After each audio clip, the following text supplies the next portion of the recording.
Europe correspondent Mark Stone in Brussels. Well, she may be committed to keeping Scotland in Europe, but there's not much she can do about it since the UK's leaving, is there, Mark? Morning, Adam. Yes, and that is the conundrum that she's had to deal with ever since the referendum happened. And remember, it was quite clear that if you take Scotland as an independent entity or as an entity on its own, it overwhelmingly voted to remain in the European Union. But as things stand, it is still part of the United Kingdom, which as a whole voted to leave. And that is something she's been trying to square for the past few years. And I put that to her. How are you getting on at trying to square this very difficult issue when it appears, as you point out, there is absolutely nothing that she is able to do about it? She's here for a day of talks. She's met Michel Barnier, the chief negotiator on the EU side for Brexit, a man who is still in his post waiting for the new British Prime Minister to come out here and describe or outline what he or she thinks might happen next. And she is also meeting Jean-Claude Juncker later tonight, and most of her day today will be taken up with a speech at a think tank where she will outline why she believes that an independent Scotland can remain part of the European Union and how she proposes to achieve an independent Scotland. As I said, I spoke to her a few minutes ago. Here's a bit of what she said.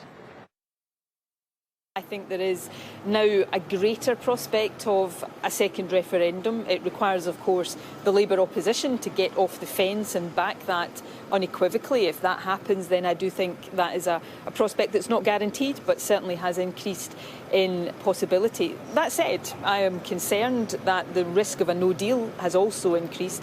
So we'll continue to work as hard as we can to avoid that and to bring about a better outcome, the UK staying in the EU. Of course, Scotland, in my view, must have the option of choosing to become independent in order to remain a country at the heart of Europe if that cannot be achieved within the UK. That's why we started preparations in the Scottish Parliament to give people that choice. I asked her 2 points. I asked her, first of all, whether she believed that an independent Scotland, if a referendum in Scotland was to go that way, would automatically be able to rejoin the European Union. Would it go to the front of the accession queue? Don't forget there are a number of countries who would like to be members of the EU, and only when they meet the right criteria can they become members. Now, she seemed to think that because Scotland has already met all that criteria, it could very, very quickly rejoin the European Union. There's a question mark, though, over whether it would also have to join the euro. I think down the line that is something that, in theory, all EU countries, all countries who want to become members of the EU have to commit to. But in practice, I think there is wiggle room. So retaining the pound, if they were to rejoin the EU, is certainly a possibility. But look, Adam, these are all very, very much hypotheticals at the moment. Clearly issues that she is bound to have discussed with Michel Barnier in there this morning. But they are, as I say, hypotheticals at the moment. She also mentioned the Tory leadership challenge. She described it as grotesque.